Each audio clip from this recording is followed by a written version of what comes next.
hectic 9-9ers, I am Esihle Mhluzi.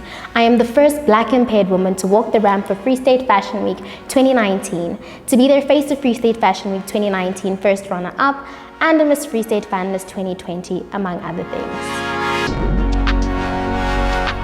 My love for runway started at a very young age. I think I'd always flip through magazines and always be met with the lack of representation. So as the years have been going by, I've decided to be that representation for other little girls who look like me. I am a small town girl from the Eastern Cape, and I'm currently pursuing a law degree at the University of Free State. And for me, I think that speaks to my love for advocacy and representing people from marginalized groups. One of the most important aspects of my job include that of representation. For me, being able to wake up, knowing the work that I do inspires young girls and allows them to envisage themselves finally seated at the forefront of glory really tugs at my heartstrings. Some of the qualities that I believe that a person who's in this industry ought to embody are confidence and authenticity. I believe it's paramount that we own the ramp in a way that rings true to who we are. It's not enough for us to sit there and mimic the next person, because there's never going to be another one like you. So you need to be the best version of yourself. So my inspiration for pursuing this career started from my mandate of infiltrating spaces that were not necessarily designed for girls who look like me. So as much as a little girl, I understood that I wanted to be a beauty queen, and I wanted to be on TV, and I wanted to do this and that. Being in a body like mine sort of limited that. But I decided that I'm going to infiltrate the space, and I'm going to knock the doors open. And if it means that in order to get a seat at the table, I need to stand on it, then that is what I was determined to do. So from a very young age, I've always validated myself and understood that by virtue of being in this body doesn't necessarily mean that I lack any beauty.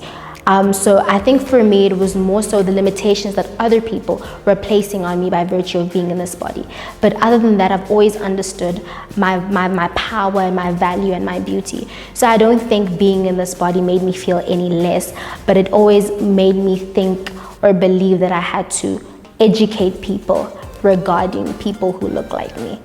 Being a Miss Free State SA finalist impacted my life in such a way that it finally validated the work that I had begun.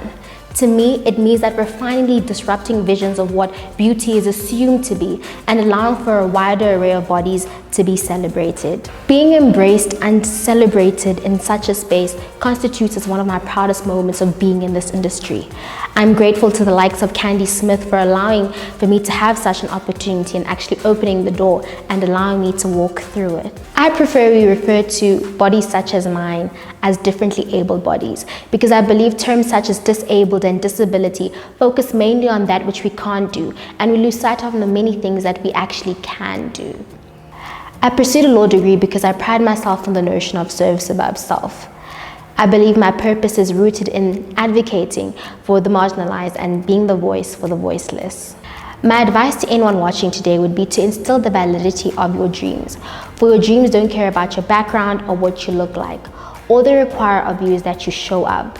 Because we only move the universe and we move God to move on our behalf when we believe that we're worthy of all the blessings that He bestows upon us. Thank you so much for tuning in. I hope learning about my experiences has inspired you to tap into your greatness. I am Esihle Mhluzi. My God is intentional, and so am I.